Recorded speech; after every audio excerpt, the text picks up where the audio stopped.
एक आम वयस्क पुरुष को दिन भर में लगभग 2000 कैलोरी की जरूरत होती है, लेकिन ये दोनों लोग बिल्कुल अलग हैं। टोरिको अपने शरीर में करीब 30 लाख कैलोरी तक स्टोर कर सकता है, जबकि ज़ीब्रा की क्षमता 45 लाख कैलोरी तक जाती है, जो चारों हेवनली किंग्स में सबसे ज्यादा है। कोमात्सु को ढूंढने के लिए दोनों को अपनी ऊर्जा तेजी से वापस भरनी थी। विशाल 3 सिर वाले कुत्ते को खाने के बाद टोरिको की ऊर्जा लगभग 45% तक लौट आई, लेकिन ज़ीब्रा की रिकवरी सिर्फ 2% ही हो पाई। ज़ीब्रा लगातार 5 घंटे से अल्ट्रासोनिक वेव्स छोड़ रहा था, जिससे वह हर मिनट हजारों कैलोरी जला रहा था। अब तक वह कुल लगभग 36 लाख कैलोरी खर्च कर चुका था, जो एक आम इंसान के 4 साल की एनर्जी के बराबर है। उसकी ऊर्जा लगभग खत्म हो चुकी थी, इतनी कि वह बोल भी नहीं पा रहा था। उसने हाथ से इशारा करके टोरिको को बताया कि उसने अपना सोनिक मैप बंद कर दिया है और अब आगे उन्हें सिर्फ अपनी इंस्टिंक्ट पर भरोसा करना होगा। तभी ज़ीब्रा ने अचानक टोरिको को रुकने का संकेत दिया। पास में कुछ आ रहा था। वह एक विशाल घोंघों का समूह था। देखने में डरावने और अजीब होने के बावजूद उनका मांस बेहद स्वादिष्ट था, नरम, रसीला और कुछ हिस्से तो कच्चे भी खाए जा सकते थे। हालांकि कुछ हिस्से काफी सख्त और चबाने में मुश्किल थे। उन्हें खाने के बाद टोरिको की ऊर्जा 60% तक पहुंच गई, लेकिन ज़ीब्रा की ऊर्जा बढ़ोतरी बहुत कम रही। फिर भी दोनों आगे बढ़ते रहे और रास्ते में भोजन करते हुए कोमात्सु की तलाश जारी रखी। धीरे धीरे दोनों लगभग पूरी ऊर्जा पर लौट आए। अब ज़ीब्रा फिर से बोलने लगा था, लेकिन उसी समय कोमात्सु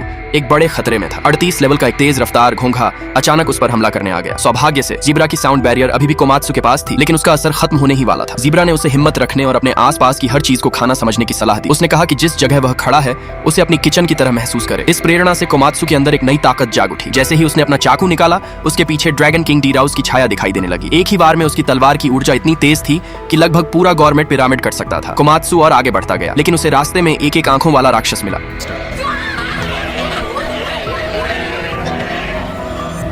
किसी तरह जान बचाकर भागते हुए वह एक कमरे में पहुंच गया। उस कमरे में दर्जनों ताबूत रखे थे। वहां एक भयानक उपस्थिति महसूस हो रही थी, जिससे डरकर वह तुरंत बाहर भागने लगा। उसी समय एक बूंद पानी एक ताबूत पर गिरी। वह अंदर रिस गई और फिर अचानक एक सूखी हुई हाथ ने धीरे धीरे वह ताबूत खोलना शुरू कर दिया।